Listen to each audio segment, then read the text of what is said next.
Em 4 séculos de trabalho, eis o resultado. Uma das maiores cidades do mundo. A cidade que mais cresce no universo. Quem não gosta de boas notícias, não é verdade? Conversando, se entende.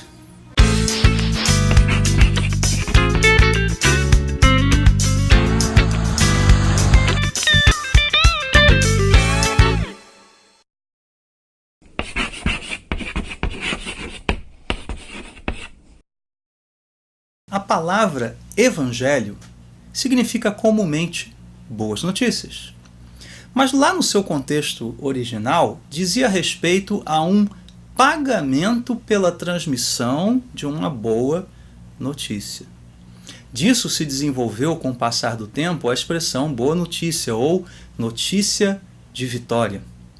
Ela significa também que o vencedor fará as suas exigências valerem para os cidadãos conquistados. Em pouco tempo, no entanto, esse termo assumiu um tom religioso no Império Romano de fala grega, por causa do culto a César. Lá no Império Romano, o imperador era venerado como Salvador e até mesmo como Deus. O anúncio do seu nascimento, da sua subida ao trono, era considerado um evangelho. Assim, o próprio Senhor Jesus e os evangelistas se apropriaram desse termo e deram a ele um novo significado, a do anúncio da vinda de um rei e de um reino que não são deste mundo. Agora, isso descreve a essência da mensagem do evangelho, mas devemos perguntar, que tipo de literatura é um evangelho? Será uma biografia no sentido moderno? É uma fábula, um mito? Ora, Jesus não escreveu nenhum livro durante seu ministério terreno. Assim, tudo que nós lemos nos evangelhos são parte das memórias dos discípulos, testemunhas oculares da vida de Jesus, como no caso Mateus e João, ou até Pedro, cujas memórias foram registradas por Marcos, ou então ainda é o resultado de uma pesquisa diligente, uma pesquisa de fontes. Basta você ler o prólogo do Evangelho segundo Lucas. Portanto, os evangelhos da Bíblia Sagrada são narrativas sobre Jesus e uma compilação dos ensinos de Jesus que não pretende ser um relato exaustivo da vida de Jesus, conforme João nos lembra no finalzinho do seu evangelho. Diz lá, Jesus fez também muitas outras coisas. Se cada uma delas fosse escrita, penso que nem mesmo no mundo inteiro haveria espaço suficiente para os livros que seriam escritos. Cada um dos evangelhos tem propósitos específicos e, consequentemente, a seleção e o arranjo do material tinham um objetivo determinado pelo autor, inspirado pelo Espírito Santo. É por isso que existem diferenças entre os 4 evangelhos quanto ao registro das palavras de Jesus, a ordem de alguns eventos e outras coisas. Isso não significa que eles são contraditórios, mas são complementares. Existem também lacunas significativas, como, por exemplo, a infância e a juventude de Jesus, exceto ali no relato de Lucas. Um evangelho, portanto, não pode ser considerado uma biografia no seu sentido moderno. Tampouco é uma fábula ou ficção, mas é um registro fidedigno do contexto histórico de Jesus, dos seus atos e das suas palavras.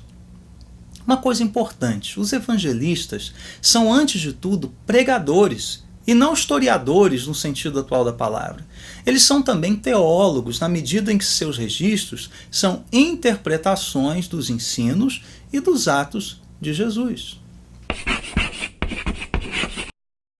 Por que escrever um evangelho se havia testemunhas oculares da morte e da ressurreição do Senhor, ainda vivas?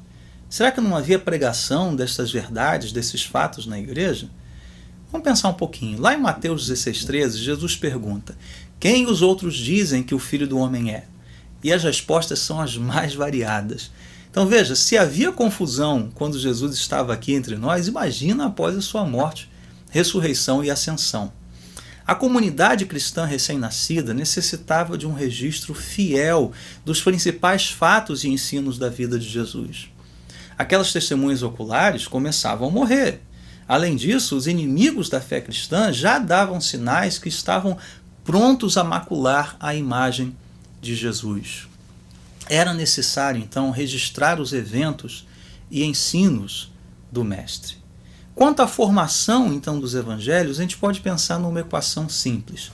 Fonte oral mais fonte escrita, em alguns casos mais o testemunho pessoal, igual a evangelho.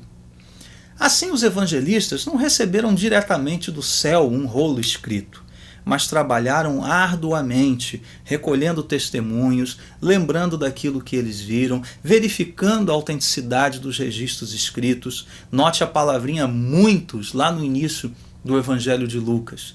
Tudo isso, evidentemente, dirigido soberanamente pelo Espírito Santo. Poderíamos ter um evangelho nas Escrituras e isso poderia até ser satisfatório e suficiente. Contudo, Deus quis que fossem 4. Essa pluralidade tem sua razão de ser e o seu objetivo. Um dos motivos nos parece ser o próprio valor do número de testemunhas. Veja, a lei mosaica determinava que o testemunho contra alguém deveria ser dado por 2 ou 3 testemunhas, e nunca por uma só.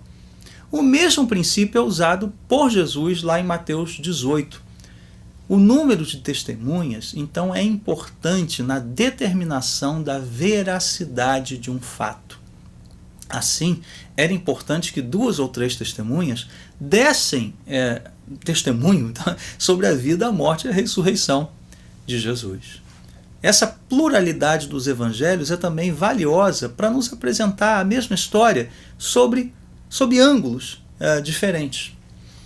Uma outra razão plausível do porquê de 4 evangelhos é a própria expansão da igreja em regiões com grandes diferenças culturais e que necessitavam de um relato que atendesse àquelas necessidades específicas daquelas comunidades.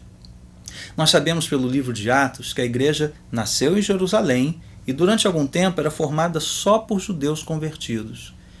Só posteriormente houve evangelização e assimilação dos gentios. Conforme ensina o professor David Black em seu livro Por que 4 Evangelhos, o Evangelho de Mateus procurou defender a fé cristã entre os judeus, o que corresponde à primeira fase da igreja. Lucas, posteriormente, escreveu seu Evangelho pensando no público gentio, segunda fase da expansão da igreja. E Marcos, então, faz a síntese de ambos de acordo com as memórias de Pedro, a fim de harmonizar o relato aos judeus, de Mateus, com o relato aos gentios, de Lucas. E João completa o quadro, trazendo uma perspectiva eterna do Filho de Deus. Vamos ouvir alguns testemunhos patrísticos sobre os evangelhos. Isso é muito legal, muito interessante. Por exemplo, Orígenes. Ele disse o seguinte: o primeiro a ser escrito foi aquele segundo o coletor de impostos que posteriormente tornou-se apóstolo de Jesus. O grande bispo de Hipona, Agostinho, disse: portanto, esses evangelistas, bem conhecidos no mundo todo, 4 em número, talvez em razão das 4 partes do mundo, foram escritos conforme a tradição oral na seguinte ordem: primeiro Mateus, a seguir Marcos, em terceiro Lucas e por último João. E por fim nós temos Clemente de Alexandria, que disse: Marcos foi acompanhante de Pedro enquanto este pregava o evangelho em Roma, na presença de alguns cavaleiros de César, ao dar muitos testemunhos sobre o Cristo. Quando os fiéis requisitaram de Marcos um relato de tudo o que Pedro dissera, ele escreveu a narrativa conhecida por Evangelho de Marcos, a partir do que fora exposto. Gordon Fee e Douglas Stuart, em seu livro Entendes o que lês? Eles nos advertem: ninguém ouse pensar que pode interpretar corretamente os evangelhos sem um claro entendimento do conceito de reino de Deus no ministério de Jesus. Jesus veio inaugurar a era messiânica, o reino de Deus entre nós. Os primeiros cristãos entenderam que já estavam vivendo os últimos dias. Veja lá, Atos 2, 14 e 17. Porém, o reino ainda não foi consumado. A tabela a seguir nos ajuda a entender melhor. Veja, né, o que nós temos na parte do já na tabela e depois o ainda não, o que foi iniciado e ainda será consumado. George Eldon Ladd diz o seguinte: a mensagem de Jesus é que na sua própria pessoa e missão, Deus entrou na história humana e triunfou sobre o mal, muito embora a libertação final venha a ocorrer somente na consumação dos tempos, no ainda não. E o que isso quer dizer para nós? Com Jesus, o reino foi inaugurado. Nós já vivemos a realidade do reino e a vida do reino. Já recebemos os primeiros frutos do Espírito e já temos o privilégio de nos submetermos ao senhorio de Cristo. Mas ainda aguardamos pela consumação da história, quando Ele voltará em poder e glória para então desfrutarmos das bênçãos da eternidade.